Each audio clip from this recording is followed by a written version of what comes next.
Bonjour, cher Stéphane. Lise, bonjour. C'est un plaisir de te retrouver. Moi aussi. Et depuis qu'on travaille ensemble, je m'amuse parfois à te modéliser. Oh là là. Oui, parce que tu as beaucoup à partager, à enseigner. Et quand on a l'ouverture de recevoir, on peut apprendre. C'est vrai. C'est Et peu très... importe l'âge, peu importe le statut social, peu importe ce qu'on a comme éducation, on peut apprendre de tout le monde. Oui. Je m'amuse à me lever parfois le matin en me disant, aujourd'hui, de toutes les personnes que je vais rencontrer, j'apprends au moins une chose. Ah! Je commence, mais pas tous les jours, là. Non, non. Mais de temps en temps, je me donne ce défi-là. Moi, j'aime casser la routine, Oui. j'aime expérimenter plein de choses. Mais quand je suivais ma formation en PNL, parce que la modélisation, on en parle en PNL, en programmation Oui. Oui. neurolinguistique, moi, je n'étais pas d'accord au départ. Je me disais modéliser, ben non, je vais être unique. Comment tu vois ça, toi? Oui, c'est sûr. On aimerait tous être complètement uniques et ne pas avoir besoin de référence. Moi, je le vois comme un plus. Ce que j'ai réalisé, Stéphane, c'est que je l'ai fait beaucoup dans ma vie de façon inconsciente. Et moi aussi, en PNL, on parle beaucoup de la Oui. modélisation. On voit les bienfaits, on la pratique, on l'enseigne ensuite, soit en coaching, soit en enseignement. Et j'ai vu tous les bienfaits. Et je pense qu'à peu près la plupart des gens, inconsciemment, à un moment ou un autre, on se dit, oh, moi j'aime ça, cette personne-là. Mon Dieu, j'aime ça l'écouter. Sans plus. Et peut-être qu'on adapte ces comportements en quelque part sans trop le savoir. Alors que si je commence à le faire de façon consciente, d'après moi, c'est encore beaucoup plus fort. Il y a de la résistance. Est-ce Ça, que, est-ce que modéliser pour toi, c'est imiter? pas nécessairement parce que moi, Stéphane, il y a des choses de moi que je ne veux pas perdre. Euh, si je modélise quelqu'un qui n'a pas une qualité que j'ai, je ne veux pas être exactement comme l'autre. Je veux aller chercher, observer, devenir consciente de qu'est-ce que j'aimerais avoir l'air quand je me présente à une personne, disons. Ah, je regarde cette personne-là, puis mon Dieu, elle fait ça comme mine de rien, bonjour, c'est un bon, on donne la main, un beau sourire. Et là, je me dis, est-ce que je fais ça, moi? Et je peux me dire, ah, non, c'est pas comme ça que je le fais. Ah, tiens, je vais commencer à le faire avec un sourire, à me dire, je vais me tenir comme cette personne-là, droite, un beau coup de main avec un beau sourire. Juste ça. Si je ne le fais pas et j'aime le voir chez quelqu'un d'autre, je dois décider. C'est l'histoire de nos podcasts. On se regarde, on décide, on choisit une technique. Anthony Robbins, je pense qu'il y a beaucoup de gens qui le connaissent, le grand gourou finalement, qui a tellement travaillé la PNL, qui l'a tellement vulgarisé, donne comme exemple, j'ai suivi sa formation. Si vous allez chez le pâtissier et que vous achetez un gâteau que vous adorez, vous êtes capable d'avoir le même résultat que le pâtissier. Et moi, quand il a dit ça, j'ai fait ouf, je ne croyais pas trop.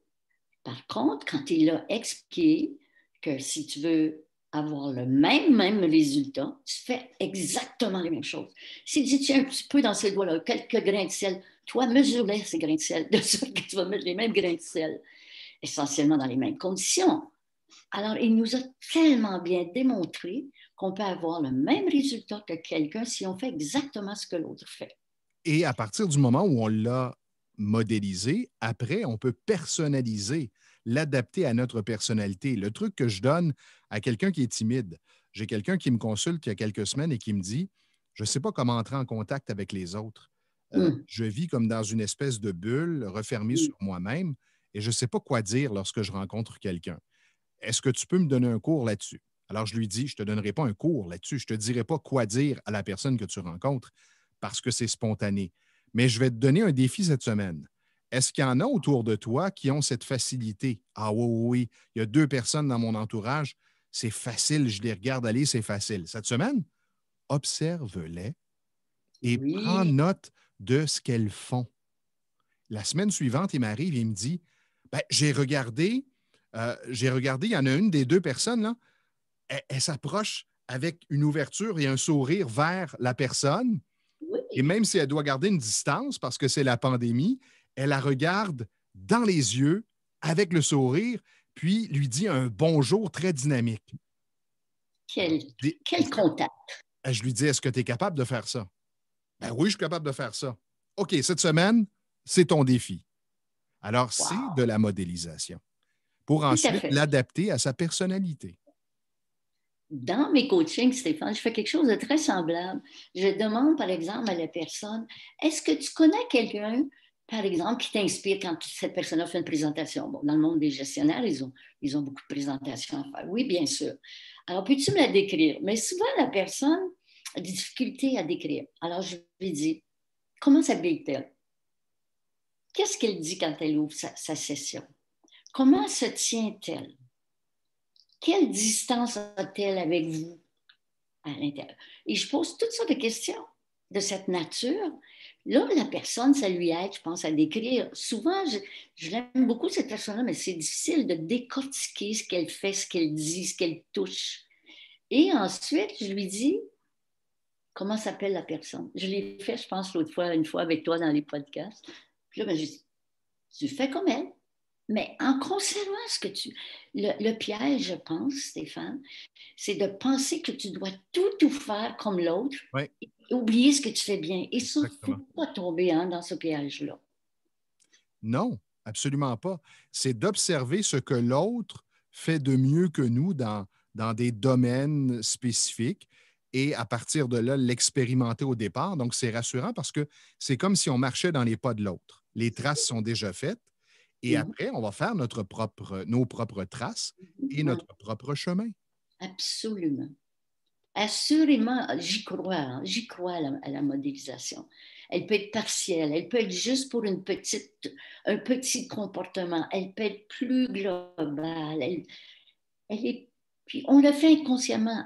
Moi, ce que j'aimerais laisser à nos auditeurs, Stéphane, c'est toujours de revenir à un niveau conscient avec les choses que l'on dit, les choses que l'on ose aborder. Ah, où en suis-je par rapport à ceci, par rapport à ça? Ça aide à déterminer ce que tu aimerais travailler, ce que tu aimerais améliorer. Et modéliser, ça permet un apprentissage accéléré. Je m'explique.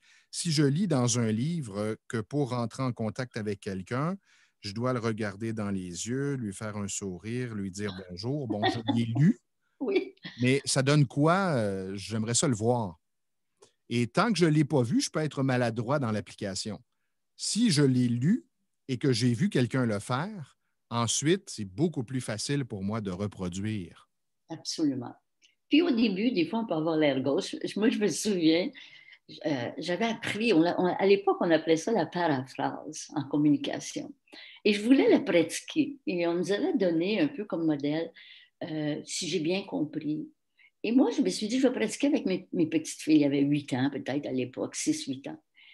Et il y en a une qui me dit, mais qu'est-ce que t'as, maman? Qu'est-ce qui te prend? J'étais tellement gauche. Tu vas l'air de la même. Tu nous dis toujours si j'ai bien compris. C'est quoi ça? Ça vient d'où? Pourquoi? Mais tu sais, quand on fait quelque chose de nouveau, on peut être un peu gauche au début. Il s'agit de le répéter, hein? Moi, je dis toujours répéter, répéter, répéter. C'est comme en immobilier, location, location, location. En anglais, là, location, location, location. Alors, je pense aussi, c'est dépasser cette peur d'avoir l'air gauche. Plus Alors, on va à le faire. partir de maintenant, qui choisissez-vous pour la modélisation? Oui, Observez dans votre entourage pour, oui, pour oui, quelque chose de très, très facile à appliquer. Commencez par quelque chose de facile et après, vous pourrez tenter d'autres expériences de modélisation. ne serait-ce que le sourire. Merci, merci beaucoup, Lise. À bientôt! J'applique ma modélisation. Oui, Bye! bye!